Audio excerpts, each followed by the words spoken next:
जय श्री राधे कृष्ण। आप सभी का आपके अपने YouTube channel BK Mishra present में बहुत बहुत स्वागत है। आइए सुनते हैं गुप्त नवरात्रि के 9वें दिन महाविद्या माता मातंगी की कथा। नवरात्रि का व्रत जो कि वर्ष में 4 बार मनाया जाता है, 2 गुप्त नवरात्रि के रूप में और 2 प्राकट्य नवरात्रि के रूप में। गुप्त नवरात्रि जो कि माघ और आषाढ़ के महीने में शुक्ल पक्ष प्रतिपदा तिथि से लेकर के 9वीं तिथि तक यह गुप्त नवरात्रि का दिन होता है और इस दौरान माता 10 महाविद्याओं का पूजन किया जाता है। और प्राकट्य नवरात्रि जो कि चैत्र के महीने में और आश्विन के महीने में शुक्ल पक्ष प्रतिपदा तिथि से लेकर के 9वीं तिथि तक माता दुर्गा के 9 स्वरूपों का पूजन किया जाता है। यह व्रत जो कि बड़ा ही पुण्य फलदायी माना गया है। जो भी सच्ची श्रद्धा के साथ नियम और निष्ठा के साथ नवरात्रि का व्रत करते हैं, इस दौरान माता का पूजन करते हैं, कथा श्रवण करते हैं, दुर्गा सप्तशती का पाठ, दुर्गा कवच आदि का पाठ करते हैं या श्रवण करते हैं, तो माता जगदम्बा की कृपा से, माता महाविद्या की कृपा से उनके सभी प्रकार के दुख और कष्ट दूर होते हैं तथा सुख और समृद्धि की प्राप्ति होती है। गुप्त नवरात्रि के 9वें दिन जो कि माता मातंगी का पूजन किया जाता है। 10 महाविद्याओं में से 9वें स्थान पर जो कि माता मातंगी आती हैं। जब भी गुप्त नवरात्रि का समय आता है, उस वक्त अगर माता के इस स्वरूप की साधना और उपासना करे तो अतुलनीय लाभ की प्राप्ति होती है। जो भी व्यक्ति इनकी साधना करता है, उसका पारिवारिक जीवन जो कि सुखी रहता है। माता के 10 स्वरूप हैं, जिनको माता सती के रूप में माना जाता है।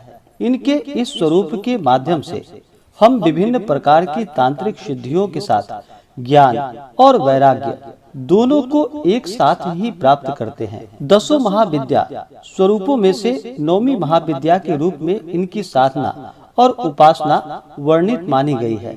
अगर तांत्रिक सरस्वती की बात की जाए तो देवी तांत्रिक सरस्वती के रूप में भी जानी जाती हैं।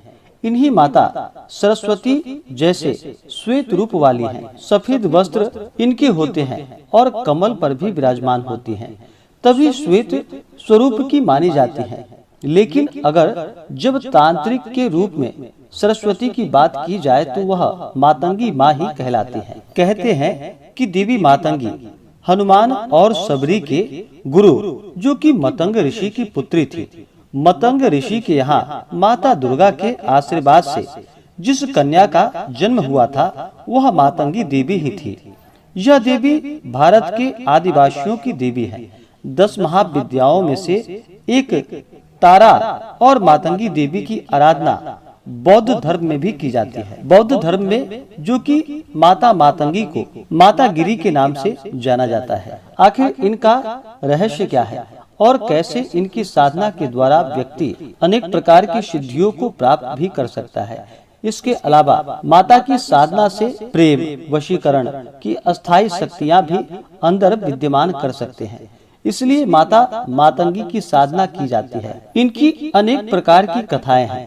पहली जो कि माता सती से जुड़ी हुई है, कथा भगवान शिव और उनकी पहली पत्नी माता सती से जुड़ी है। इनका अगला अवतार माता पार्वती के रूप में पुनर्जन्म हुआ था।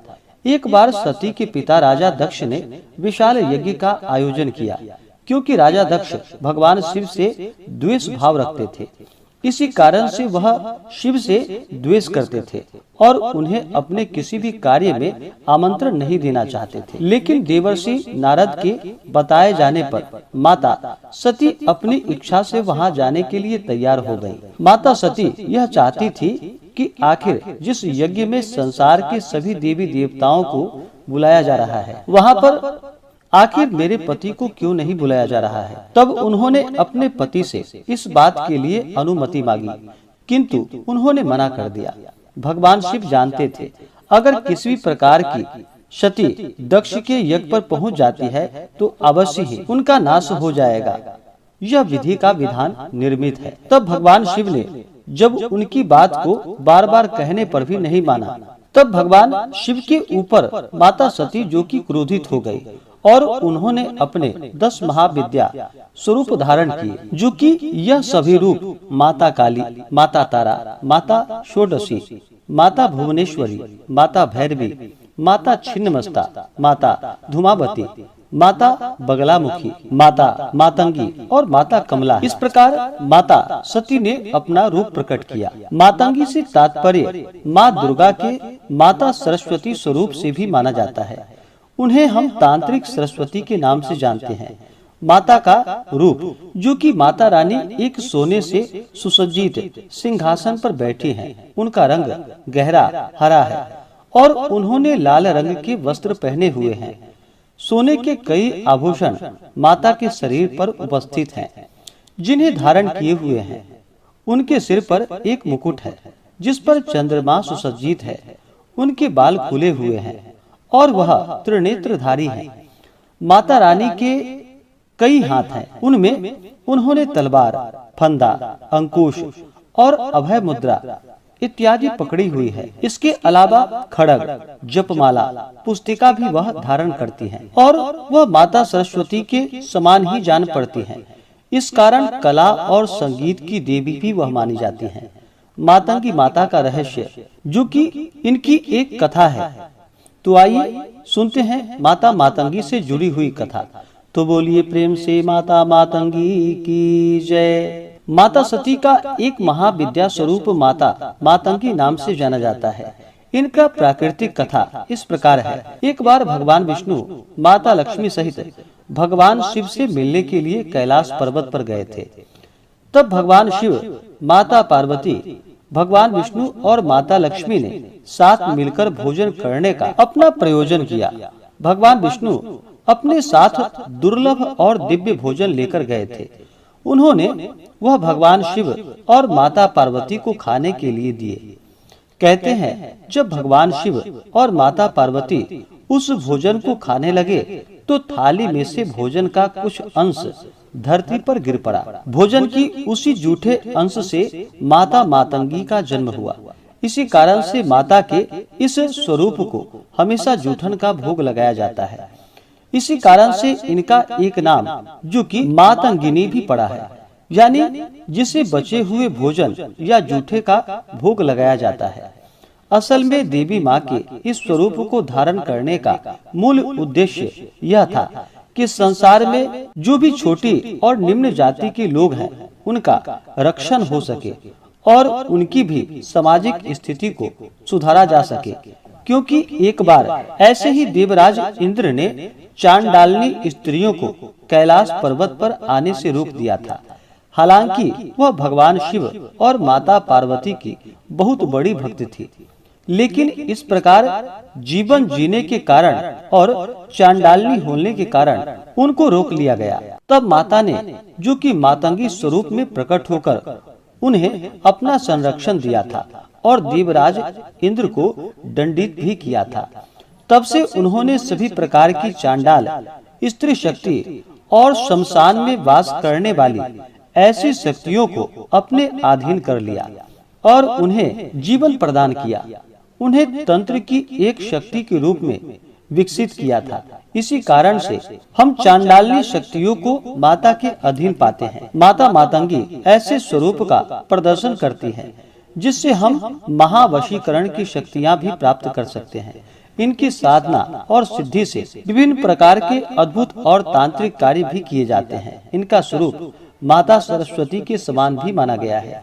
इसलिए माता सरस्वती की पूजा के समान ही साधक को उसी प्रकार से लाभ की प्राप्ति होती है। उस व्यक्ति की बुद्धि और विद्या का विकास हो जाता है। उसकी वाणी बहुत मधुर हो जाती है। माता मातंगी के आशीर्वाद से मनुष्य को कला, संगीत, नृत्य, गायन और ऐसी जितनी भी कलाएं हैं, उनमें पारंगता हासिल हो जाती है और इसी तरह से कार्य क्षेत्र में अपना भाग्य भी बना सकते हैं। इसके अलावा माता मातंगी की पूजा करने से किसी भी प्रकार का जादू, टोना, मायाजाल इत्यादि से छुटकारा पाया जा सकता है। तो बोलिए प्रेम से माता मातंगी की जय। तो आइए सुनते हैं गुप्त नवरात्रि से जुड़ी हुई पौराणिक कथा। कथा के अनुसार एक समय श्रृंगी ऋषि भक्त जनों को दर्शन दे रहे थे। अचानक भीड़ से एक स्त्री निकलकर आई और करबद्ध होकर के ऋषि श्रृंगी से बोली कि हे भगवान, मेरे पति दुर्व्यसनों से सदा घिरे रहते हैं, जिस कारण मैं कोई पूजा पाठ नहीं कर पाती, धर्म और भक्ति से जुड़े पवित्र कार्यों का संपादन भी नहीं कर पाती, यहाँ तक कि ऋषियों को उनके हिस्से का अन्न भी समर्पित नहीं कर पाती। मेरे पति मांसाहारी हैं, जुआरी हैं, लेकिन मैं माँ दुर्गा की सेवा करना चाहती हूँ। उनकी भक्ति साधना से अपने और परिवार के जीवन को सफल बनाना चाहती हूँ। ऋषि श्रृंगी महिला के भक्ति पूर्व वचनों को सुनकर बड़े प्रभावित हुए।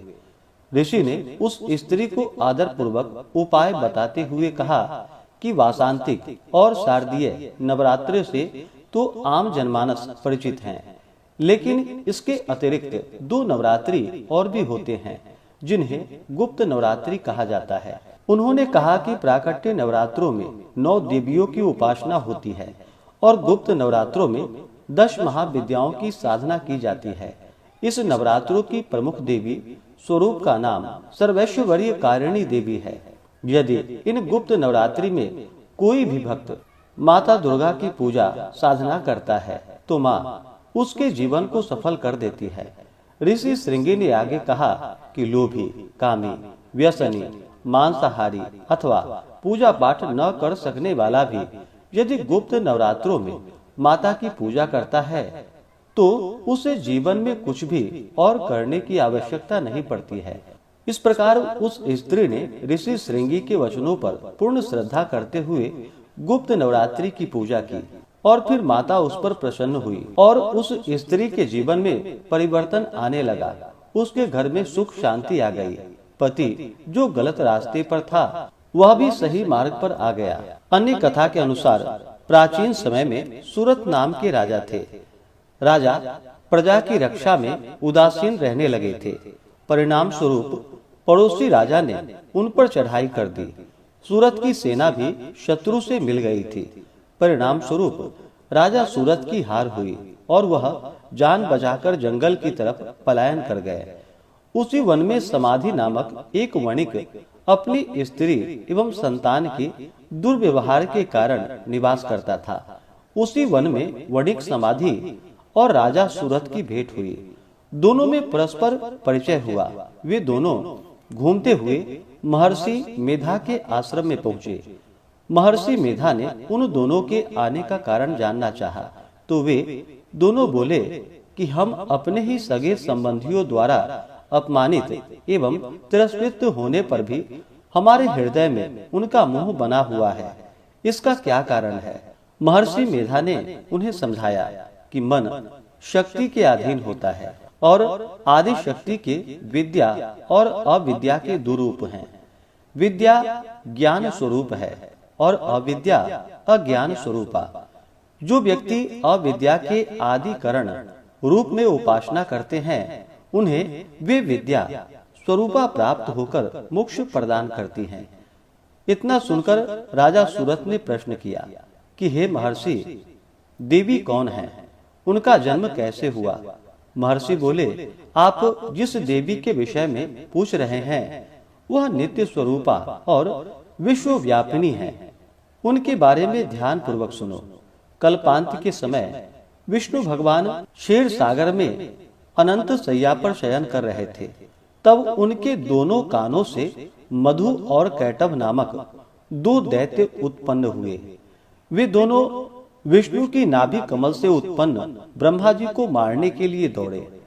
ब्रह्मा जी ने उन दोनों राक्षसों को देखकर विष्णु की शरण में जाने की सोची, परंतु विष्णु भगवान उस समय सो रहे थे। तब उन्होंने विष्णु भगवान को जगाने हेतु उनके नयनों में निवास करने वाली योग निद्रा देवी की स्तुति की। परिणाम स्वरूप तमोगुण अधिष्ठात्री देवी विष्णु भगवान के नेत्र, नासिका, मुख तथा हृदय से निकलकर ब्रह्मा के सामने उपस्थित हो गई। योग निद्रा के निकलते ही विष्णु भगवान उठकर बैठ गए। भगवान विष्णु और उन राक्षसों में 5000 वर्षों तक युद्ध चलता रहा। अंत में मधु और कैटभ दोनों राक्षस मारे गए। ऋषि बोले, अब ब्रह्मा जी की स्तुति से उत्पन्न महामाया देवी की वीरता तथा प्रभाव का वर्णन करता हूँ। उसे ध्यान पूर्वक सुनो। एक समय देवताओं के स्वामी इंद्र तथा दैत्यों के स्वामी महिषासुर में सैकड़ों वर्षों तक घनघोर संग्राम हुआ। इस युद्ध में देवराज इंद्र की पराजय हुई और महिषासुर इंद्रलोक का स्वामी बन बैठा। अब देवतागण ब्रह्मा के नेतृत्व में भगवान विष्णु और भगवान शंकर की शरण में गए। देवताओं की बातें सुनकर भगवान विष्णु तथा भगवान शंकर क्रोधित हो गए। भगवान विष्णु के मुख तथा ब्रह्मा, शिवजी तथा इंद्र आदि के शरीर से एक तेज पुंज निकला, जिससे समस्त दिशाएं जलने लगी और अंत में यही तेज पुंज एक देवी के रूप में परिवर्तित हो गया। देवी ने सभी देवताओं से आयुध एवं शक्ति प्राप्त करके उच्च स्वर में अट्टहास किया, जिससे तीनों लोकों में हलचल सी मच गई। महिषासुर अपनी सेना लेकर इस सिंहनाद की ओर दौड़ा। उसने देखा कि देवी के प्रभाव से तीनों लोक आलोकित हो रहे हैं। महिषासुर की देवी के सामने एक भी चाल सफल नहीं हुई और वह देवी के हाथों मारा गया। आगे चलकर यही देवी शुंभ और निशुंभ राक्षसों का वध करने के लिए गौरी देवी के रूप में अवतरित हुई। इन उपरोक्त व्याख्यानों को सुनकर मेधा ऋषि ने राजा सुरथ तथा वणिक से देवी अस्तवन की विधिवत व्याख्या की। राजा और वणिक नदी पर जाकर देवी की तपस्या करने लगे।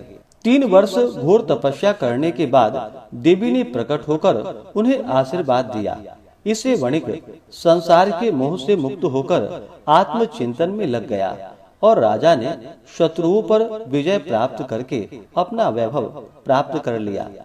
इस प्रकार से जो भी माता की आराधना करते हैं, माता उनके सभी प्रकार के मनोरथ को सिद्ध कर देती हैं।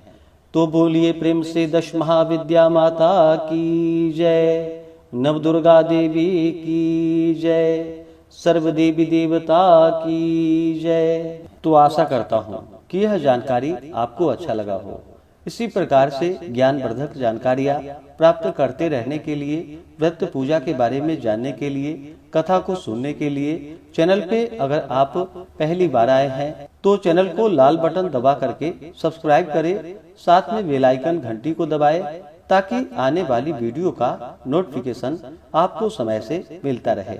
वीडियो को लाइक करें, शेयर करें। सुखी रहें और स्वस्थ रहें। जय श्री राधे कृष्ण। धन्यवाद।